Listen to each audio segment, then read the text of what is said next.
Assalamualaikum warahmatullahi wabarakatuh. Perkenalkan, nama saya Mulentari. Pada kesempatan kali ini saya ingin mempresentasikan tentang anatomi huruf.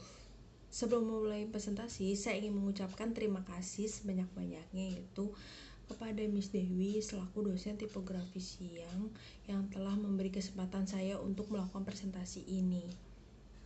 Materi pertama yang akan dibahas yaitu tentang anatomi huruf menurut Adi Kurustanto mempunyai dua aspek dasar dalam anatomi huruf. Yang pertama adalah dimensi teknis yang berhubungan dengan tampilan fisik masing-masing karakter font itu sendiri. Sedangkan dimensi bentuk atau bisa juga disebut dengan konstruksi yang berhubungan dengan penampilan secara fisik pada karakter tertentu.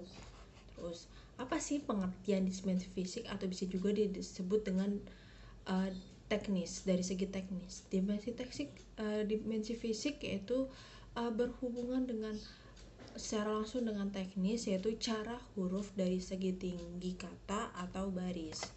Lalu kedua yaitu pengertian dimensi konstruksi yang berhubungan juga dengan dimensi ini mempunyai aspek dasar dari kedua dimensi tadi yang juga berhubungan dengan bentuk, lalu bentuk, konstruksi dan penampilan fisik dari masing-masing karakter. Lalu, jadi jika seorang desainer dalam merancang huruf harus memiliki ikatan atau aturan yang tepat. Ukuran yang dimaksud yaitu adalah perbandingan huruf kapital dan lowercase. Konstruksi tentunya mempunyai pola. Nah, pola menurut Danton Schimbing, pola ini sudah terjadi sejak zaman Renaissance.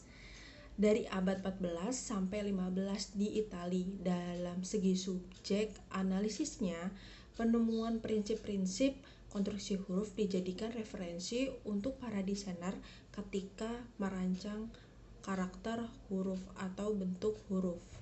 Nah, alfabet Ronamo merupakan hasil perancangan dari Felicia Villaseñor yang berupa pola konstruksi huruf dengan menggunakan garis berbentuk bujur sangkar yang di dalamnya terdapat skema lingkaran yang berporos pada persilangan dua garis diagonal. Pola konstruksi ini juga disebut dengan zaman Romawi dan mempunyai fungsi dapat mengontrol setiap pengembangan komponen huruf secara keseluruhan berbasis bentuk-bentuk yang berhubungan dengan geometri. Nah, setiap huruf abjad tentunya memiliki organ yang berbeda, seperti huruf M dengan P atau C dengan Q. Perbedaan ini tergantung mata kita saat melihat komponen satu dengan lainnya. Salah satu hukum persepsi yang digunakan yaitu teori Gestalt, bahwa dalam membaca huruf tentunya diperlukan menggunakan teori Gestalt ini. Bagian dasar huruf merupakan pembagian garis yang merupakan bagian dari anatomi huruf. Bila kita memahami pembagian ini, tentunya kita akan mengenal sifat dan karakteristik jenis huruf.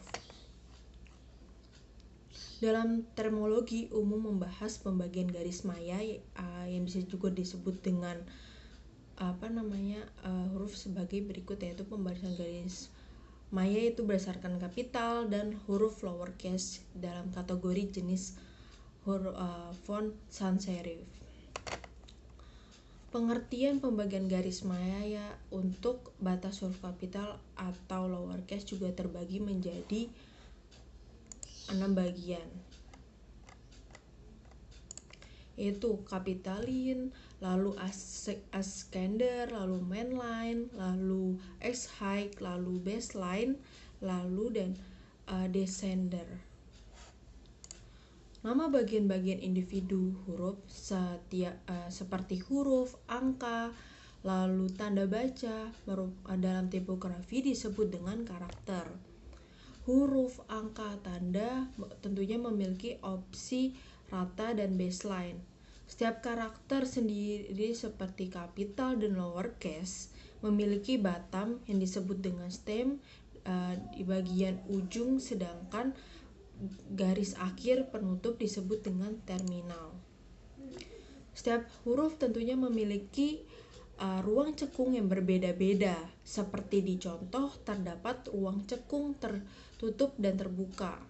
Nah, huruf dengan jenis serif memiliki bentuk yang meruncing, seperti huruf V, A, M. Kaluas tangan khusus seperti huruf K, T, F, Y, dan huruf paling datar khususnya pada huruf dalam dalam ukuran besar dan ukuran kecil itu E, T, F. Lalu gurutan garis. Setiap huruf tentunya memiliki gurutan garis kan. Nah, gurutan garis itu disebut dengan stroke. Terbagi menjadi 2 garis besar dasar dan gurutan garis sekunder. Garis dasar sendiri terbagi menjadi 4 kelompok. 1. Kelompok garis tegak lurus. 2. Kelompok garis tegak miring.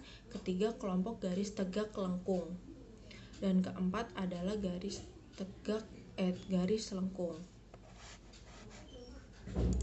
Kontras ruangan berdasarkan hukum persepsi dari Gestalt bahwa huruf tentunya memiliki 2 ruang, yaitu figure dan ground. Seperti di contoh, yaitu ruang negatif yang bersudut lengkung, yaitu dalam huruf B, C, D, G, O, P, Q, R, S, U.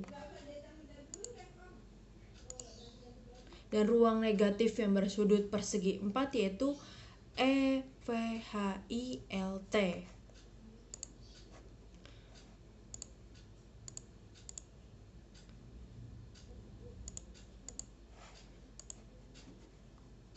Perhitungan tinggung huruf tentunya memiliki azas optikal matematis yang berupa penghitungan angka dan sifat. Setiap huruf alfabet memiliki tinggi yang berbeda-beda, namun dari segi opsi memiliki tinggi yang sama. Huruf yang memiliki bentuk lengkung dan segitiga lancip atas bawah akan memiliki bentuk yang datar jika dicetak kesamaan yang tinggi secara optis. Nah, sekian dari saya. Wassalamualaikum warahmatullahi wabarakatuh.